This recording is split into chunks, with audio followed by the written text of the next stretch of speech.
Donnie and Dolly. The team is supported by ableauctions.ca. Closing your business? We can help. It was J.P. Dumont, by the way, not DuPont. I was wrong there. He used to play for Nashville. Yeah. It is Wednesday. All of our guests today, including John Shannon. I don't know if John could talk about J.P. Dumont, but I know he could talk about Moose DuPont. Moose. All of our guests today brought to you by our title sponsor, Able Auctions and ableauctions.ca, as we're joined now by NHL analyst and co-host of the Bob McCown podcast, brought to you by Able and their racking, John Shannon. John, thanks for doing this, sir. How are you? I'm great, boys. Moose DuPont, boy, I'll tell you what. Takes me back to my teenage years watching the Philadelphia Flyers change hockey for 5 years. Yeah. Was that good for the sport at the time? They won. Probably not. Probably not. You know, but what it did do was it set the stage for the classic art of intimidation that has existed for a long period of time. It actually lasted longer than the Broad Street Bullies. Yeah. In so many ways. Yeah. Or, you know, and hey, listen, one of the craziest nights in the history of the Vancouver Canucks was a Sunday night in 1980.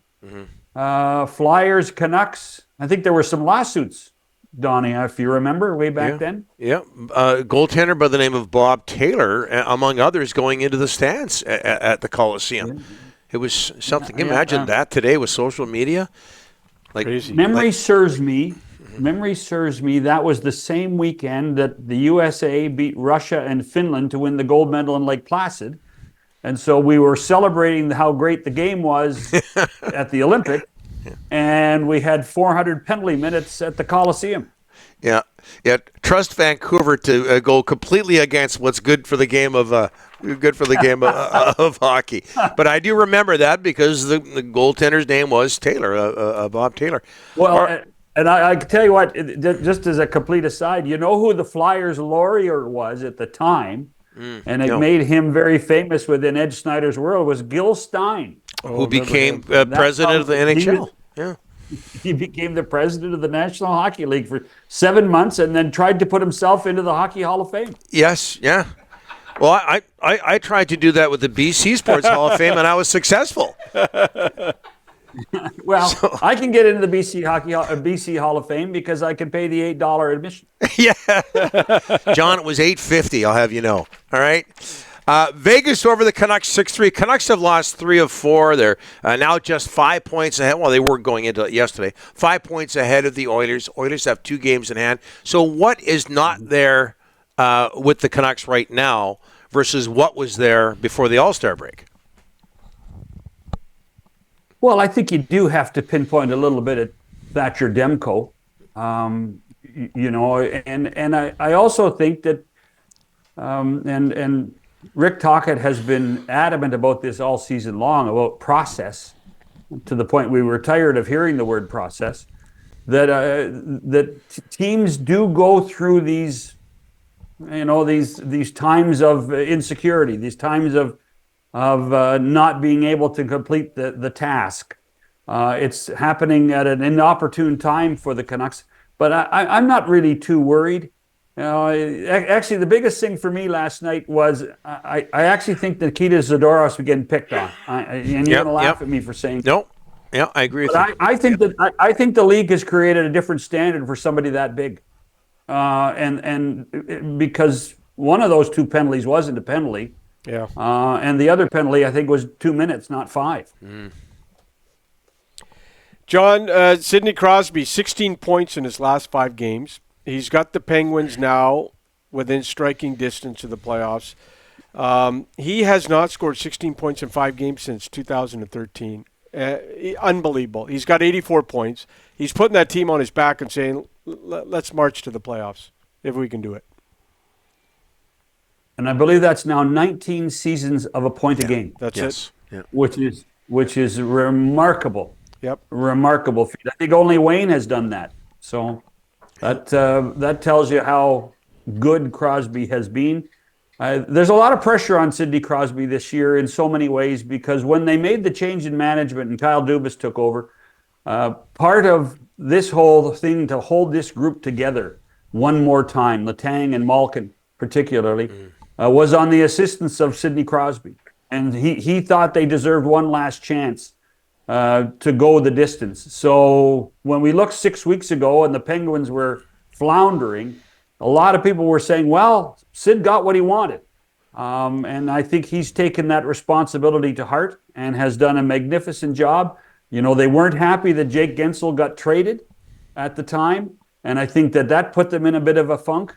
But at the same time, what a great leader on and off the ice Crosby has been for the Penguins. And the other thing is, I think Alex Nedeljkovic has gone 7 straight games in goal. Yes. And he was not supposed to be the starting goaltender. This was Tristan Jarry's team. Jarry got the long-term contract. And Nedeljkovic came in as the number 2 guy. And right now, they're doing a lot of good things with him in goal. And that, to me, is another fascinating story in Pittsburgh. John, I want to ask you about John Tortorella. He had that 38-second press conference a week ago, and the day after he apologized. He ripped the team a couple of nights ago. He wouldn't answer questions about healthy scratching Sean Couturier. How he handles the media and his team, like, does it get old? Like, I mean, we saw it in Vancouver, but we only saw it in Vancouver for 1 year.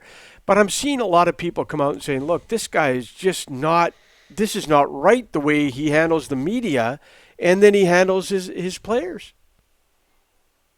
I'll tell you what, Rick. Go online, and Ryan can go find it. His press conference today. Yeah, I saw today he went, it was remarkable. It was as open and transparent as I have ever heard a coach in the history of the game. Wow. To the point where, it deserves the amount of time to watch it. Because at the end of it, I would find anybody who's close to this game wouldn't want to play for this guy. Because he talked about how he deals with players. He talks about how he deals with the challenges of coaching a young team. It was a brilliant press conference today and well worth the watch. And you're right. He gets too abrupt. He gets too emotional at times. But he also deals, looks you in the eye and deals with things quickly and effectively. And he used the word today in the press conference, transparency. Mm-hmm. And I couldn't help but admire John Tortorella today for what he did. And he had, and not that they follow him, blindly, but I think the media there was very appreciative of what he said today. And it's something that if you can find it on social media, it's something well worth listening to because he was brilliant today talking to the media in Philadelphia. In Phil, did he mention Moose DuPont by any chance? No, but he would never have been mad at Moose DuPont. No, you got his type of player. And he would never accuse Moose DuPont of not trying. Yeah. Because darn well every one of those Flyers, they were accountable to each other and accountable to Fred Shiro and Ed Snyder at that point. Yeah, say what you want about them. Nobody criticized their effort. John, this has been great as always, and thank you so much. We'll talk to you next week. I'm not used to this Wednesdays, guys. I'm a guy of routine. I'm a guy of routine. So as long as tomorrow isn't Thomas Drance, I'm okay. Yeah. No, he's Friday. He won't be replacing you tomorrow. Don't worry. Thanks, John. Appreciate it.